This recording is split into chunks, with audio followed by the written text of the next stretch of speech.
எப்பா இன்றைக்கி second promo பார்த்தேன்டா.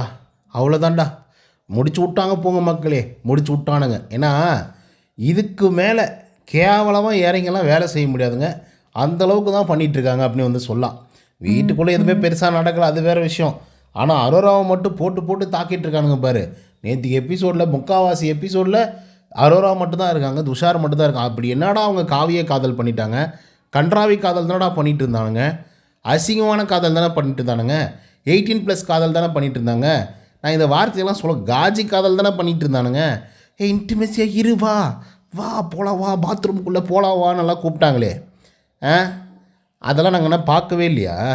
இப்போ மெச்சூர் ஆகிட்டாங்க, மெச்சூரிட்டி லவ் வந்து வந்துடுச்சு. இதை வந்து நீங்கள் ஷோகேஸ் பண்ணிக்கிட்டே இருக்கீங்க ஒவ்வொரு ப்ரோமோலையும் ஒவ்வொரு எபிசோட்லேயும். வேக்கமே இல்லையா பா சாமி அப்படின்ற லெவலுக்கு வந்து இருக்கு மக்களே. இரிட்டேட் ஆகுது. யாரடா எப்படிடா காமிச்சிட்ருக்கீங்க? எனக்கு புரியவே இல்லையே. மாற்றம் நிகழ்ந்துருச்சா? மாற்றம் வந்துருச்சா? பலூன் அக்கா வந்து இப்போ அரோரா அக்காவாக மாறிட்டாங்களா? பலூன் அக்கா வந்து பிக் பாஸ் அக்காவாக மாறிட்டாங்களா? புரியலையே எங்களுக்கு. அந்த பொண்ணு என்னமோ உட்காந்துக்கிட்டு வந்து துஷார்கிட்ட பேசிகிட்டு இருக்கு. இல்லை, நான் நினச்சிருந்தேன்னா உன்னெல்லாம் அவாய்ட் பண்ணிட்டு நான் கேம் விளையாடிருந்திருப்பேன், ஆனால் நான் உனக்காக டைம் ஸ்பெண்ட் பண்ணியிருக்கேன் அப்படின்ற மாதிரி சொல்லுது.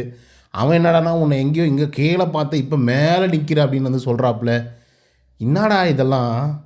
ஒரு பக்கம் பாவம் கத்தி கதறி சண்டை போட்டு அழுது உடஞ்சி உளுந்து கஷ்டப்பட்டு இந்த கேமை விளையாடின சபரிக்கு மிஸ்டு கால் போக மாட்டேங்குது ஓட்டிங்ஸில், திவ்யாவுக்கும் மிஸ்டு கால் போக மாட்டேங்குது ஓட்டிங்ஸில், விக்ரமுக்கும் அப்பப்போ போது அப்பப்போ நின்றுக்குதான். அரோராக்கா மட்டும் எப்பயுமே அந்த ஜொலிச்ச முகத்தோடு வந்து இருந்துகிட்ருக்காங்களாம். இது வந்து கம்ப்ளைண்ட் அந்த சேனலுக்குள்ளேயே ப்ரோமோவில் கமெண்ட்டாக எழுதிட்டுருக்கானுங்க. லைவ் ட்விட்டரை போய் ஓப்பன் பண்ணி பார்த்தா அவன் வந்து ஃபோனை எடுத்து கால் பண்ணாக்கா இந்த மாதிரி சுவிட்ச் ஆஃப்னு வருது அப்படின்ற மாதிரி வந்து சொல்கிறானுங்க. போட்டிருக்கானுங்க, வீடியோவே எடுத்து போட்டிருக்கானுங்க. அந்தளவு கிளின்னு வந்து கிழிச்சிட்ருக்காங்க இவங்க. கில்மா அப்படி இருந்த ஒரு ஆளை வந்து இப்போ புண்ணிய காதல் பண்ண வச்சுட்ருக்கீங்க. ஆனால் அது காதலும் இல்லை, கன்றாவி. ஏடா பாயில் போன வருஷம் இதே மாதத்தில் வந்து அந்த பொண்ணுக்கு வந்து என்கேஜ்மெண்ட் நடந்துச்சான். அதிலே வந்து சொல்லிகிட்ருக்கு, காலையில் உட்காந்துக்கிட்டு எல்லாருக்கிட்டையும் சொல்லிகிட்ருக்கு, பாலிலே எனக்கு வந்து என்கேஜ்மெண்ட் வந்து நடந்துச்சு அப்படின்னு சொல்லி துஷார் முன்னாடியே சொல்லிகிட்ருக்கு.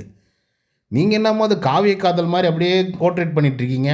அவங்களுக்கு தெரியும் அது என்ன காதல் என்ன வெங்காயம்னு சொல்லி. ஃப்ரெண்டு வித் பெனிஃபிட்ஸா இல்லை அதுக்கும் மேலே அதுக்கும் கீழேன்னு ஏதோ ஒன்று சொல்கிறானுங்களே. எவ்வா முடியலடா சாமி. மக்களே நீங்களே டிசைட் பண்ணிக்கோங்க. இந்த கேமு இதெல்லாம் தாண்டி ஓவராலாக கொஞ்சம் பாருங்கள், பார்த்து யாருக்கு ஓட்டு போடணுமோ பார்த்து ஓட்டு போட்டுருது. உங்களுக்கு 60 ரூபா வேணும்னா அவங்களுக்கு பண்ணுங்கள், தப்பு கிடையாது. பட் அதுக்காக திணிக்கக்கூடாது. இதை தான் நீங்கள் பார்க்கணும், இதை தான் செய்யணும், இவங்களுக்கு தான் நீங்கள் ஓட்டு பண்ணணும்னு திணிக்கக்கூடாது. அது மட்டும் தான் என்னுடைய கருத்து. நன்றி.